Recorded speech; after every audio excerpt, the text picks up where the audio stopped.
আসসালামু আলাইকুম বন্ধুরা দেখতেই পাচ্ছেন নারু সিডলেস আঙ্গুর গাছে আলহামদুলিল্লাহ আল্লাহর রহমতে ভালো ফলন হয়েছে। তো আমরা এই গাছ থেকে কিছু চারা তৈরি করেছি।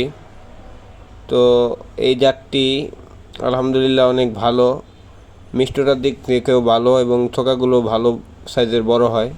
তো আমরা এবার সব জাতেরই মোটামুটি চারা তৈরি করেছি। তো আপনারা যারা চারা নেবেন ইনশাল্লাহ আমাদের সাথে যোগাযোগ করতে পারেন, আর যারা সাভারের ভিতরে আছেন তারা সরাসরি এসেও নিতে পারেন।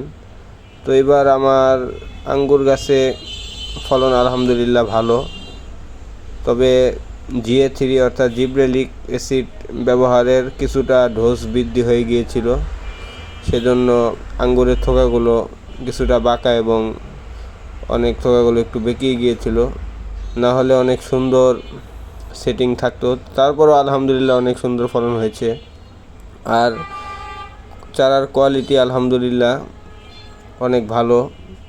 তো আমাদের কিছু চারা এখনও রয়েছে আর কিছু চারা সেল হয়ে গিয়েছে।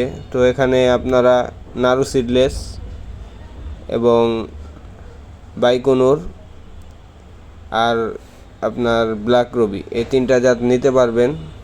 আর ভ্যালেজের যে চারাগুলো সেগুলো সেল হয়ে গিয়েছে। তো দেখতে পাচ্ছেন এখানেও কিছু চারা আছে। তো আপনাদের যাদের দরকার হয় ইনশাল্লাহ আমাকে মেসেজ দিতে পারেন, অনেক সুন্দর কোয়ালিটির চারা পাবেন।